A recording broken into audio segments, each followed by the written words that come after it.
नमस्ते, मैं सुनील और आप देखना शुरू कर चुके हैं बिहार समाचार।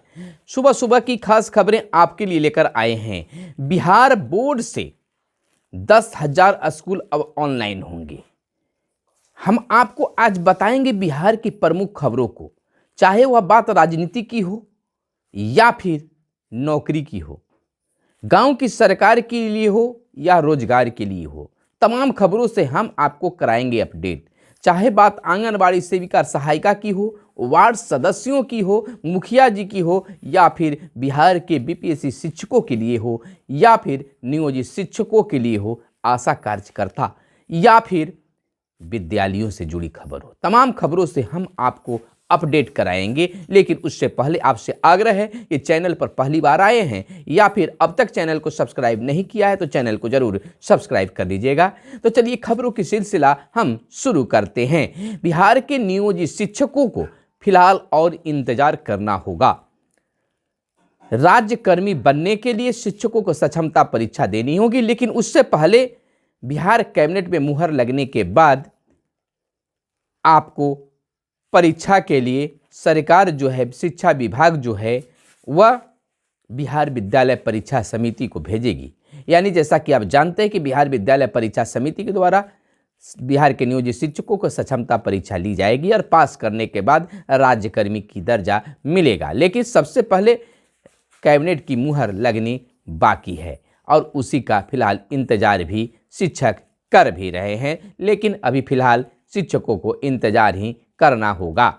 इधर बात आंगनबाड़ी सेविका और सहायिका की कर ले तो आंगनबाड़ी सेविका और सहायिका को भी फिलहाल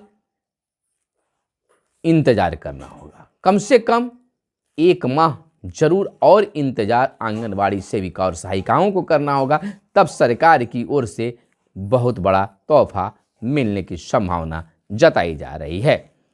इधर बिहार में शैक्षणिक कैलेंडर, परीक्षा की कैलेंडर जारी कर दी गई है। मैट्रिक की परीक्षा कब होगी, इंटर की परीक्षा कब होगी, जैसा कि आपको मैंने पहले ही तिथि से अवगत करा दिया था अपने वीडियो में। तो इधर बता दें कि बिहार बोर्ड से 10,000 स्कूल ऑनलाइन जुड़ेंगे। मॉडल पेपर के साथ परीक्षा की तैयारी को मिलेगी अध्ययन सामग्री। 10,334 माध्यमिक व उच्च माध्यमिक स्कूल राज्य भर में इससे जुड़ेंगे। 30 लाख से अधिक विद्यार्थी शामिल होंगे मैट्रिक और इंटर परीक्षा में। इधर वेबसाइट से मॉडल पेपर नहीं करना पड़ेगा अब डाउनलोड, क्योंकि ऑनलाइन बच्चे जुड़ेंगे, स्कूल जुड़ेगा। यानी कि बिहार के 10,334 माध्यमिक और उच्च माध्यमिक स्कूलों को ऑनलाइन सिस्टम से जोड़ा जाएगा। इसके लिए बिहार बोर्ड ने सभी स्कूलों में लर्निंग मैनेजमेंट सिस्टम की स्थापना की है। इसके माध्यम से मैट्रिक और इंटर के परीक्षार्थियों को मॉडल पेपर उनके स्कूल में ही उपलब्ध कराया जाएगा। इसके अलावा बोर्ड परीक्षा की तैयारी के लिए NCERT के सभी विषयों का स्टडी मटेरियल ऑनलाइन उपलब्ध होगा। विषयवार वीडियो ऑडियो के साथ शिक्षा सामग्री डिजिटल फॉर्मेट में उपलब्ध रहेगी। तो यह एक बड़ी पहल बिहार बोर्ड के द्वारा किया जा रहा है विद्यार्थियों के लिए। इधर गांव की अगर बात कर ले तो गांव में बैंक शाखाओं की तरह काम कर सकता है इंडियन पोस्ट पेमेंट बैंक। यानी कि पंचायत में बैंक की शाखा खोलने का केंद्र से आग्रह करने वाली बिहार सरकार को उत्तर मिला है कि इंडियन पोस्ट पेमेंट बैंक यानी IPPB इसका सर्वोत्तम विकल्प है। वित्त मंत्रालय के डिपार्टमेंट ऑफ फाइनेंशियल सर्विसेज यानी DFS ने कहा है कि बिहार की सभी पंचायतों तक किसी न किसी माध्यम से बैंकिंग सेवा पहुंच रही है। इधर बिहार के नियोजित शिक्षकों और BPS शिक्षकों के लिए एक बड़ी खबर अभी निकल कर आई है कि बिहार के नियोजित शिक्षकों और BPS शिक्षकों को यानी अध्यापकों को HRA के लिए आपको ऑप्शन चुनना होगा, जिसके लिए लिंक शायद जारी भी कर दी गई है, जिसमें आपको चुनना होगा कि आप सरकार के द्वारा बनाए जाने वाले घरों का इस्तेमाल करेंगे या खुद का करेंगे। यह तय HRA के लिए करना होगा। यानी और जब आप चुन लीजिएगा तो आपका HRA आपके खाते में नहीं बल्कि मकान मालिक के खाते में वो HR हर महीने चले जाएंगे। तो यह एक शिक्षा विभाग की बड़ी पहल कही जा सकती है। तो इधर हम आपको बता दें कि बिहार के लिट्टी चोखा, जो कि बहुत बिहार में प्रसिद्ध है, दूसरे राज्य वाले इसका नाम भी लेते हैं, तो बिहार के लिट्टी चोखा को जीआई टैग की तैयारी है। भोजपुर कृषि विज्ञान केंद्र करेगा आवेदन। अंतर्राष्ट्रीय पहचान मिलने से व्यवसाय भी बढ़ने की बात की गई है। खान पान के मामले में बिहार की पहचान लिट्टी चोखा को अंतर्राष्ट्रीय पहचान मिलेगी। लिट्टी चोखा को जीआई टैग दिलाने की तैयारी हो रही है। इसके लिए सबौर स्थित बिहार कृषि विश्वविद्यालय अंतर्गत आने वाले भोजपुर के कृषि विज्ञान केंद्र ने पहल भी की है। तो इधर हम आपको बता दें कि बीएड डिग्रीधारी 22,000 प्राथमिक शिक्षकों को हाई कोर्ट से राहत नहीं मिली है। सुप्रीम कोर्ट के आदेश का हवाला दिया है, अब नौकरी पर संकट बताई जा रही है। एनसीटी 28 जून 2018 की अधिसूचना को गैर कानूनी ठहराया है। राज्य सरकार के अधीन प्राथमिक स्कूलों में बीएड डिग्री पर नियुक्त करीब 22,000 शिक्षकों की नौकरी पर संकट के बादल मंडराने लगे हैं। पटना हाईकोर्ट ने पहली से 5वीं कक्षा तक के शिक्षकों को कोई राहत नहीं दी है, लेकिन अभी खबर ये निकल कर आ रही है कि बीएड डिग्रीधारी जो शिक्षक हैं वह अपने बचने की भी उपाय ढूंढ रहे हैं और अपनी अगली कदम भी उठाएंगे ताकि उनकी नौकरी बच जाए। आखिर वह क्या कदम है, आप इंतजार कीजिए, हम आपको जरूर बताएंगे। इधर डेंटल सर्जनों की भर्ती करेगा अब बिहार तकनीकी सेवा आयोग।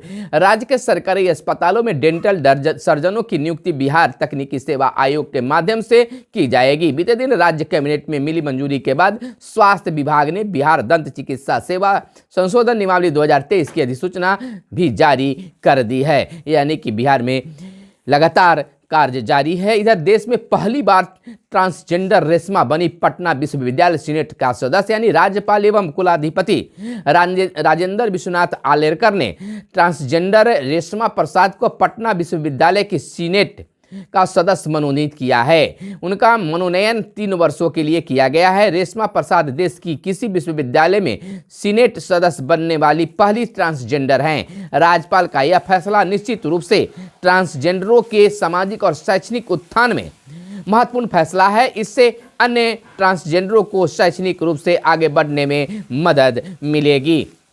इधर उज्ज्वला योजना के 31 तक करानी होगी केवाईसी।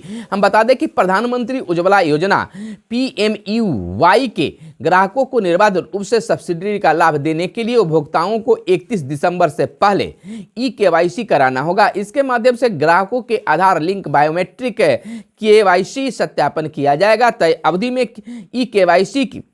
केवाईसी नहीं कराने की स्थिति में संबंधित ग्राहकों की सब्सिडी पूरी तरह से रोक दी जाएगी। सरकार के निर्देश के बाद पेट्रोलियम कंपनियों ने अपने LPG डीलरों के माध्यम से केवाईसी कराने को लेकर ग्राहकों को निर्देशित भी किया है। तो इसमें आधार कार्ड जरूरी माना गया है। इधर आर्थिक अपराध में शामिल 100 वेबसाइटों पर प्रतिबंध, यानी कि आपको बता दें केंद्र सरकार ने संगठित अवैध निवेश और अंशकालिक नौकरी के नाम पर धोखाधड़ी करने वाली 100 से अधिक वेबसाइट को बंद कर दिया है। एक आधिकारिक बयान में कहा गया है कि इन वेबसाइटों का संचालन विदेश में बैठे लोग कर रहे हैं, इसको लेकर इसको प्रतिबंधित किया गया है। इधर शिक्षकों के लिए लगातार कई तरह की सख्ती बरती जा रही है। विद्यालयों में शैक्षणिक कार्य में सुधार हो, बिहार में शिक्षा के सुधार हो, इसके लिए कई प्रयास किए जा रहे हैं। इसी के अंतर्गत बेतिया से एक खबर निकल कर आ रही है कि शिक्षक अब सुबह शाम अपनी उपस्थिति की फोटो भेजेंगे। कक्षा लेने में भाग रहे शिक्षकों पर विभाग में कसा है शिकंजा। दक्ष कक्षा लेने से गायब मिल रहे थे। जिले के यानी कि बेतिया जिले के विद्यालयों के शिक्षक विभाग ने दिया है कड़ा निर्देश। 9:30 बजे सुबह ईमेल आईडी पर फोटो भेजने की बात आई है। तो इधर हम आपको बताते चले कि पूरे बिहार में इन दिनों 9 बजे से 4 बजे तक विद्यालय संचालित किए जा रहे हैं। जैसा कि आप जानते हैं कि 3:30 बजे बच्चों की छुट्टी कर देनी है और 3:30 बजे से 4:15 तक दक्ष कक्षा चलाने का निर्देश है और शिक्षकों की छुट्टी का समय 5 बजे निर्धारित की गई है, जो 1 दिसंबर से संचालित किए जा रहे हैं। इधर 48 घंटे में 100 से भी ज्यादा शिक्षकों ने नौकरी छोड़ दी है। यानी बिहार लोक सेवा आयोग से हाल ही में नियुक्त हुए शिक्षकों ने इस्तीफा देना शुरू कर दिया है। इसमें शिक्षा विभाग में खलबली मच गई है। तो इधर बिहार में राजनीतिक सरगर्मी भी तेज हो गई है। मुख्यमंत्री के स्वस्थ होते ही उन्होंने साफ बयान दिया है कि जल्द ही इंडिया गठबंधन में सब कुछ तय हो जाना चाहिए और मुख्यमंत्री के ठीक होने से सभी लोगों में खुशी भी नजर आ रही है। तो यह थी आज की प्रमुख खबरें जो आपके लिए खास खबरें थी। कैमरे के पीछे हैं मिस्टर साहिल। फिर मिलते हैं अगले वीडियो में, तब तक के लिए दीजिए इजाजत। धन्यवाद। जय हिंद, जय भारत, वंदे मातरम।